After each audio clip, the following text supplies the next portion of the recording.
इसलिए द्यावा पृथ्व्यो अंतरम अवकाश, यानी नभ और धरती के बीच में जो कुछ भी उपस्थित है, द्युलोक और पृथ्वी के बीच में आकाशमंडल में एक स्तर है जिसको द्युलोक कहते हैं।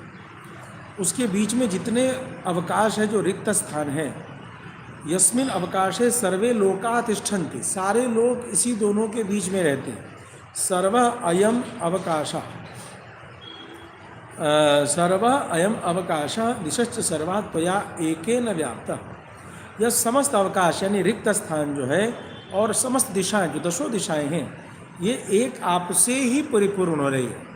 अर्जुन कह रहे हैं ये दसों दिशाएं और सारे 14 भुवन, सातों लोग जो है वो आपसे ही परिपूर्ण है, आपके सिवा और कुछ और है नहीं।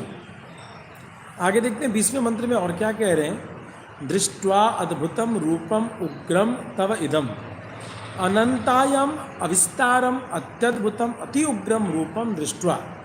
भगवान का जो रूप यहाँ भगवान ने प्रदर्शित किया है, यह अनंतायाम अविस्तारम, अनंत विस्तार, इसकी सीमा नहीं है।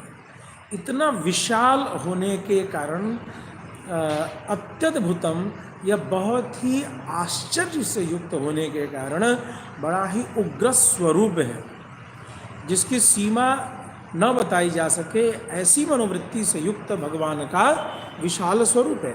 और इसके कारण इस अद्भुत स्वरूप को देख करके हो क्या रहा है कि जो देवता और अर्जुन आदि कह रहे हैं कि मैं और देवतागण जो देख रहे हैं, तो उनके हृदय पर क्या हो रहा है, तो लोकत्रयम प्रव्यथितम, यह तीनों लोक व्याकुल हो जा रहा है। युद्ध दिदृक्षया आगतेषु ब्रह्मादि देवासुर पितृगण सिद्ध गंधर्व यक्ष राक्षसेषु प्रतिकूल अनुकूल मध्यस्थ रूपम लोकत्रयम सर्वम प्रव्यथितम।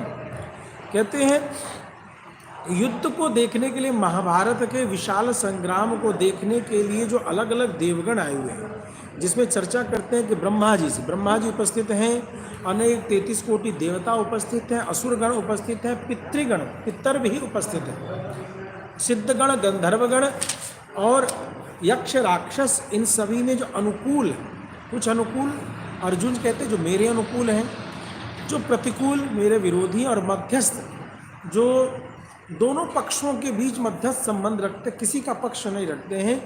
इन तीनों रूपों में जो तीनों लोक परिपूर्ण है, व्याप्त है, वे सबके सब सर्वम प्रव्यथितम, सभी विशेष रूप से व्यथित हो रहे हैं, व्याकुल हो रहे हैं।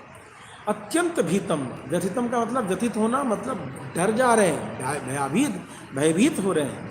महात्मन अपरिच्छेद्य मनोवृत्ते, इनका जो मनोवृत्ति है वो अपरिच्छेद्य है, उसको पार करना बड़ा ही कठिन है। ऐसी अवस्था को वो प्राप्त, महात्मन मतलब अपरिच्छेद्य मनोवृत्ते, जिसकी वृत्ति को, जिसके सीमा को न बताया जा सके, ऐसी मनोवृत्ति से युक्त है भगवान।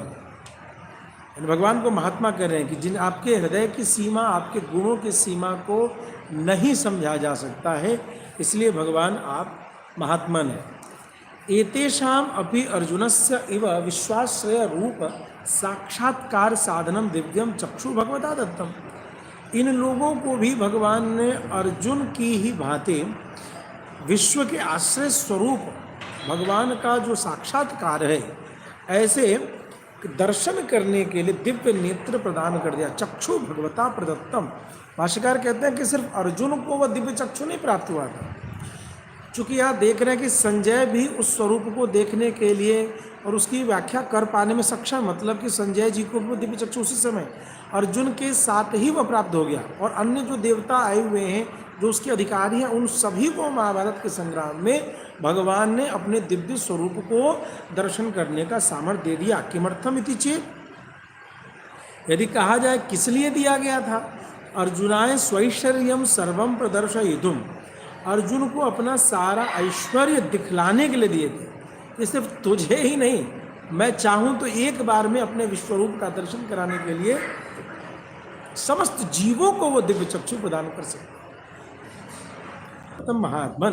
महात्मन आपके इस अद्भुत स्वरूप को देख करके तीनों लोक व्यथित हो जा रहे हैं, व्याकुल हो जा रहे हैं। तो जैसे ही तीनों लोकों का वर्णन किया, अर्थात जड़ चेतन समस्त तीनों लोकों में उपस्थित जितने भी चेतन तत्व हैं जो देखने की शक्ति रखते हैं, उन सबको भगवान ने दिव्य चक्षु अर्जुन के साथ